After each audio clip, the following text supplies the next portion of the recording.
Ողջույն սիրելիներ, այսօր ձեզ հետ պիտի մի կարևոր նյութի մասին խոսեմ, ծնողների և զավակների փոխհարաբերությունների մասին։ Հատկապես այս օրակյանքում շատ կարևոր է, որպեսզի այդ հարաբերությունները ճիշտ հիմքի վրա կառուցվեն։ Նախ ծնողները չպահանջեն, չպարտադրեն ինչ-որ բան իրենց զավակներին, և զավակներն էլ կարողանան սիրով ու հնազանդությամբ ականջալու լինել իրենց ծնողների խոսքերին։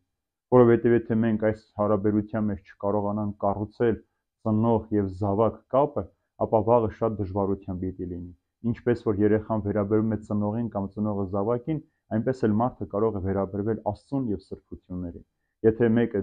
զավակ լինելով չի հարգում իր ծնողին, չի լսում նրա խոսքը, չի հնազանդվում, նա նաև Աստծո խոսքը իր կյանքում չի արժևորելու և չի կարողանալու Աստծո հետ ճիշտ հարաբերություններ հաստատել։ Իսկ այդ ամենի համար կարևոր տեղ ունի ծնողի դաստիարակությունը, ծնողի վերաբերմունքը, թե ինքը ինչպես է մոտենում իր զավակին և ինչպես է ուզում իրեն մեծացնել այդ սիրո հարաբերության մեջ։ Տեսնենք ինչ է ասում մեզ Պողոս առաքյալը Եփեսացիներին ուղղված նամակի 6-րդ գլխում։ Որդիներ, հնազանդ եղեք ձեր ծնողներին իտեր, որովհետև դա է ճիշտը։ Պատվիր քո հորն ու մորը, որ առաջին պատվիրանն է տրված խոստումով, որպեսզի լավ լինի քեզ համար և երկար կյանք ունենաս երկրի վրա։ Հայրեր, մի զայրացրեք ձեր որդիներին, այլ մեծացրեք նրանց Տիրոջ խրատով և ուսումով։ Ամենակարևոր պատվիրաններից մեկը, սիրելիներ, պատվիր հորդ ու մորդ միակն է տասնաբանյայի մեջ, որ խոստում ունի։ Եթե հարգես քո հորն ու մորը, ուրեմն երկար կյանք ունես այս աշխարհի վրա։ Ինչու է սա պատվիրում զավակներին։ Որովհետև ծնողները կարևոր տեղ ունեն մարդու կյանքի մեջ։ Աստծուց հետո երեխայի կամ որևէ մեկի համար իր ծնողներն են շատ կարևոր։ Եթե դու քո ծնողին չես հարգում, նաև այս աշխարհի մեջ զրկվում ես օրհնություններից։ Որպեսզի մենք կարողանանք այդ օրհնության մեջ լինել, ուրեմն այդ հարգանքը պիտի տածենք։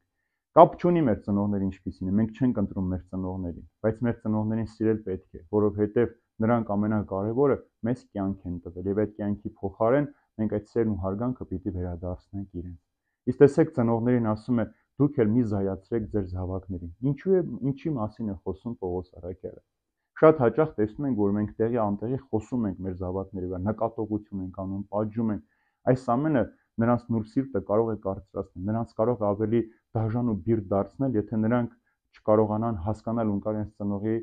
ասած խոսքը կամ պատժամիջոց ինչի համար արվեց։ Ուրեմն ոչ թե բարկությամբ, ատելությամբ, խստությամբ, դաժանությամբ, այլ նաև պետք է սիրով ու համբերատարությամբ, ինչպես որ Աստված մեզ է համբերում մեր բոլոր սխալների մեջ։ Այնպես էլ մենք պետք է թույլ տանք, որ մեր բարկությունը, մեր ցասում անցնի, հետո նստենք նրանց հետ, նայենք նրանց աչքերի մեջ ու բացատրենք, թե ինչու համար ենք մենք այս խրատը իրենց տալիս, ինչու համար ենք մենք այս ամենը պահանջում իրենցից և ինչի համար է այս ամենը իրենց համար արվում, որպեսզի երեխան կարողանա հասկանալ։ Եվ որպեսզի երեխային մենք այդ ամենի մեջ մեծացնենք, մենք նախ և առաջ օրինակը պիտի լինենք հնազանդության, սիրո, համբերատարության, որպեսզի զավակ այդ սիրո մեջ կարողանա մեծանալ։ Եթե զավակ այդ սիրո մեջ չմեծանա, վաղը ինքն էլ նույն սխալները իր զավակին պիտի փոխանցի, իր զավակն էլ իր հաջորդ սերունդներին պիտի փոխանցի։ Եվ այստեղ կլինի, որ մենք դրախտի ընտանիքը, որ մեր օրինակն է, նախատիպն է, չենք կարող մեր կյանքի մեջ իրագործել։ Դրա համար ուզում է Պողոս առաքյալը հիշեցնել թե զավակներին, թե ծնողներին, որ այս ամենի մեջ ամենակարևորը սերն է։ Եթե սեր չկա ծնող-զավակ հարաբերության մեջ, ամեն ինչ կարող է քանդվել։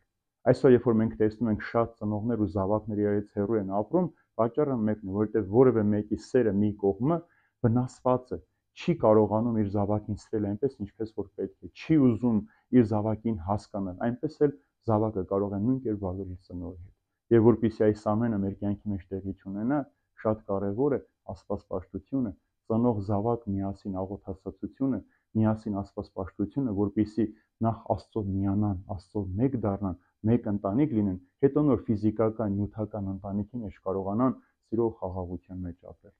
Թող Տեր օրհնի բոլորիդ, խաղաղության մեջ պահի, որպեսզի մեր այս սխալները երբեք պատճառ չդառնան հետագայում զղջումի ու բաժանումի, ոչ միայն ֆիզիկական հեռացան, այլև հոգևոր բաժանումի։ Այս ամենավտանգավորն է, որ մարդը ֆիզիկապես ներկա են, բայց հոգևոր մեծ անջրպետ կա նրանց մեջ և չեն կարողանում երբեք լսել։ Մեկը մյուսի սխալները չեն կարողանում հանդուրժել, մեկը մյուսի սխալները չեն կարողանում ներել և պատճառ է դառնում թշնամության, բաժանումի, ատելության և վերջապես մոռացումի։